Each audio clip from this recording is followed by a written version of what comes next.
Hey everyone, welcome to another video review. This is the Good Smile Nendoroid series, well, Kasane Teto version 2.0. You can see her there in part of the box. We'll go ahead and put her off the side real quick and take a look at the box. And yes, it's a typical Nendoroid box. You got, well, the big old window with Kasane Teto 2.0 right there. You got, well, a picture of Teto right there. You get the Good Smile Company logo there, the 20th anniversary of Nendoroids right there, thing, and the Kasane Teto logo right there. And hey, look, Nendoroid series, and she's number 2890. Kasane Teto written out right there and everything. On top you have, hey, look, there's all that stuff, and plus another picture. You have more pictures on this side, plus, hey, look, piano background and some triangles. Same thing on this side, more pictures and background, and of course, hey, another picture in the back, and of course, a whole bunch of pictures in the back, and some warnings and details and all that stuff, and it's not for children, because it's for ages 15 and up. Also, one little thing which is pretty neat, there's a little Easter egg right here on the flap of the top flap right here. Just the day that Teto was quote-unquote born. Also included in the box is, of course, the instruction stuff, which, you know, pretty straightforward because you got Japanese right there, and you also have English, basically telling you how to swap the parts and whatnot. And also telling you to be careful about certain things, and there you go. There's that. And also, if you pre-order for the Good Smile shop directly, you also get this little baggie, which has a little bonus inside it. So, Kasane Teto, the UTAU version, but this is version 2.0. Bring this down even further. Yeah, version 2.0 of the UTAU version of Teto. Yep.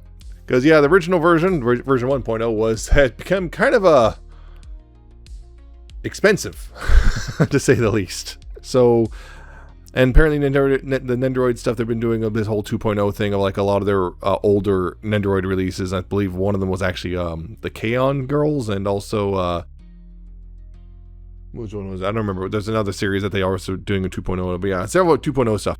Yeah, you get 2.0 Teto here, and yeah, it's their UTAU version. You can see, of course, the red hair, red eyes, little headphones and microphone right there. Of course, their signature twin drills, the Hoge. And their old, definitely not Miku Shut Up outfit of, you know, kind of the dark gray with the red highlights. Their little 0401 tattoo, little belt, the boots, which I might have, unfortunately, has a little paint nick or something right there. And yeah, you get this little belt right there. And of course, the skirt, which has also the red and everything. And yeah, you get the little details, including this bit right there. And yeah, of course, the stand, which is the new Nendo stand, which of course is the smaller, thinner one. And everything. So, yep, there you go. Pretty neat.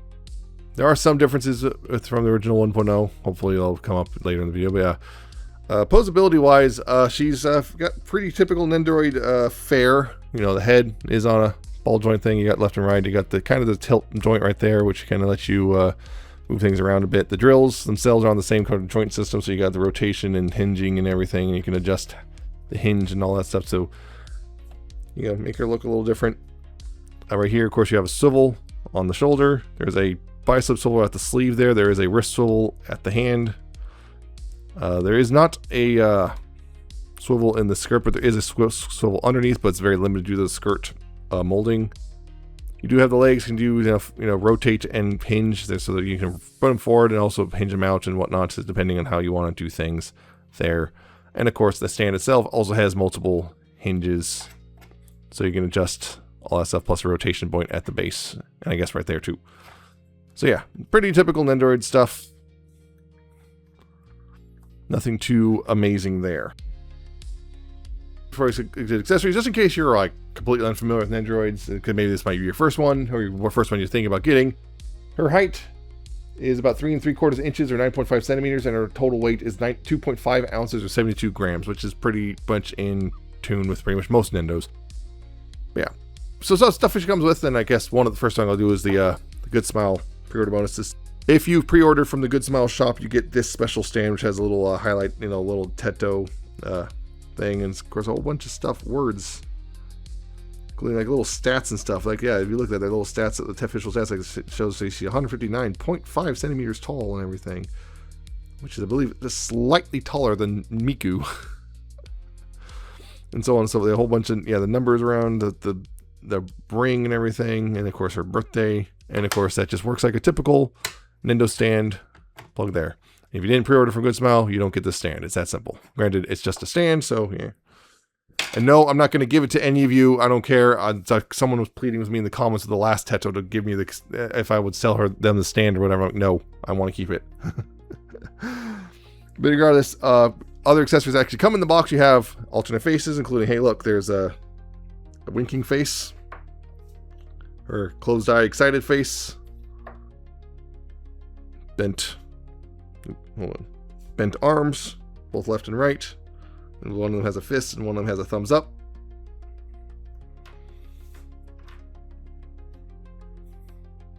A pointing hand for the left side, a gripping hand with a, well, beverage in it. Can't believe I have to just be kind of careful about how I say that now. Stupid YouTube. A left hand right here, which is supposed to also grip this bread. Doesn't do so very well, but you know, it's supposed to grip this baguette, because of course Teto loves her baguettes. And it pops out really easily. Also an alternate bent leg. This is supposed to be the right leg right here. It's alternate bent leg to swap out. An alternate belt accessory, one that's not fully attached. And that will be fun to show off, because that's going to be fun, because possible YouTube stuff. A big-eared robot, because one of Teto's most famous songs is about a big-eared robot, very nicely done, picked up with this nice silver with the red and some dark gray bits on it. Very, very nice, reflective silver, shiny stuff going right there. And of course, 2 spare ball joint things, a flesh, I guess Teto flesh colored one, and a red one for the twin drills. So the replacements, just in case the ones you have on the figure break, or you lose them or something. So, yeah, actually before I start showing off the accessories though, I should have done this first. I goofed it. Just a quick comparisons. Here she is with the SV Teto that I have.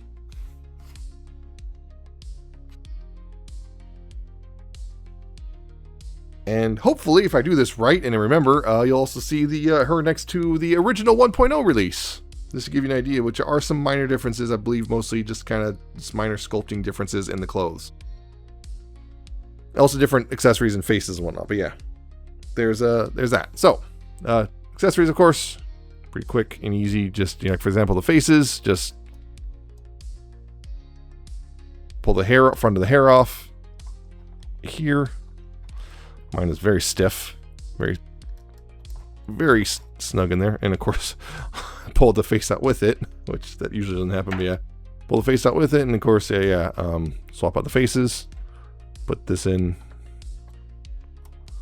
Look, and now she's winking. Yeah. And of course, yeah, swapping out other accessories is also pretty straightforward. Let's see. For example, a hand, like, you know, pop out this hand right here. And replace it with, like, say, the pointing hand, or number one, or whatever have you.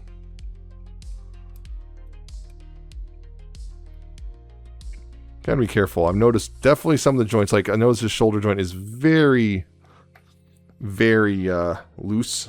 So there's that. But this is pretty easy as well. Just pop the leg out like that, and then pop in the new one. Line it up properly, and there we go.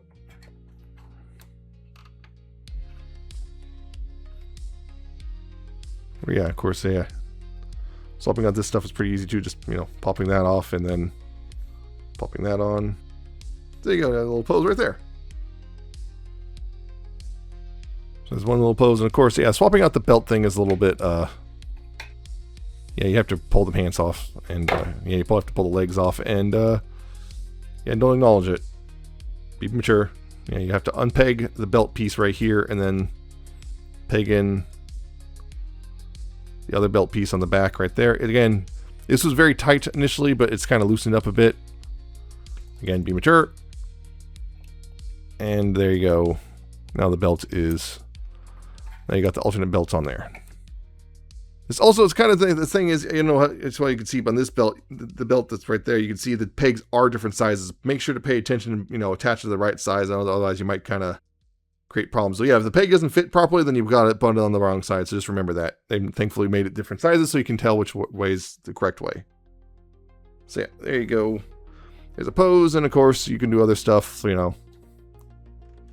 The bread. This doesn't attach to or anything. This is just kind of sits off to the side like that. You know, different poses here. And of course the thumbs up pose, or and she can also knock the bread out of her own hand. Because yeah, that's one other thing is, yeah, this peg on the bread is not very good. Almost considering just gluing it. Honestly, just because it's supposed to go together anyway, so I just almost considering just gluing it just because that stops happening.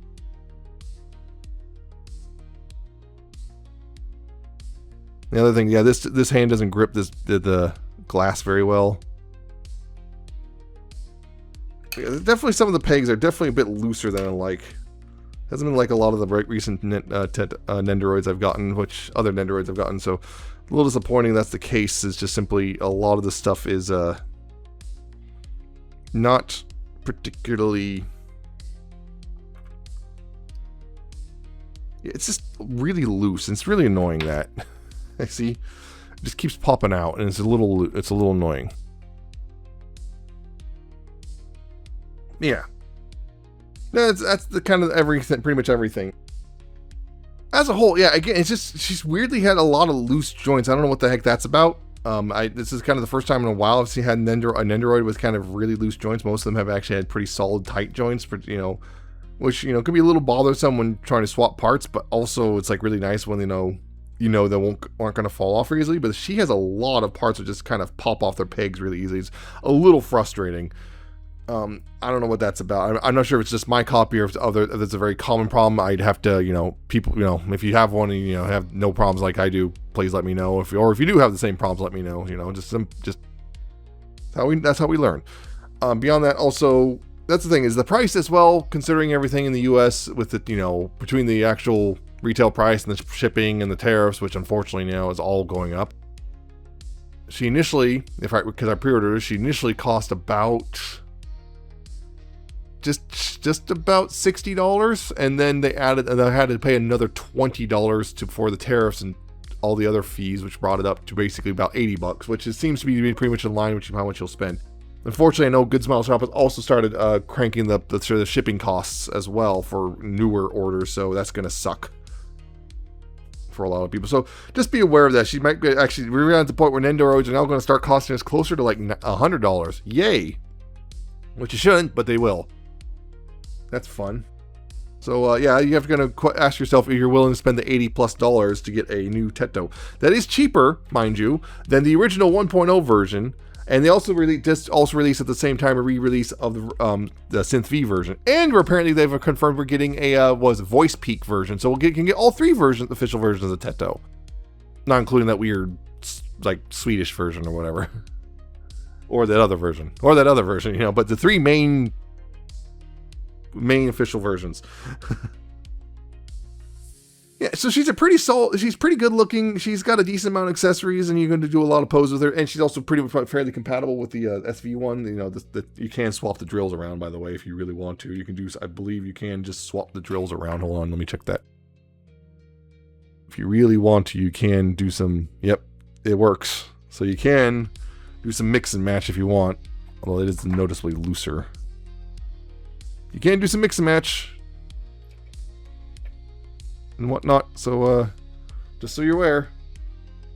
Yeah, it's she's pretty good. Just I don't know if, again, the big thing is I don't know if the loose joints are just mine or if that's a widespread issue. And on top of that, yeah, everything going up in price, it might be a little more than you might want to pay, unfortunately. But regardless, it is cheaper than the 1.0 version. So if you've been wanting that forever, this is your chance to get a, not quite the same thing, but pretty close. Because I don't think anyone's going to complain too much. Most people are going to complain too much about the, getting a 2.0 versus a 1.0. So, yeah, pretty solid, but I guess pretty solid overall, but definitely has a few issues. So there you go. That's it for this review. I hope you found it informative and entertaining. Hope you like, comment, subscribe. Check out my social media down in the description and in the video. Check out my Coffee Man Patreon. I shall see you next time with another video review.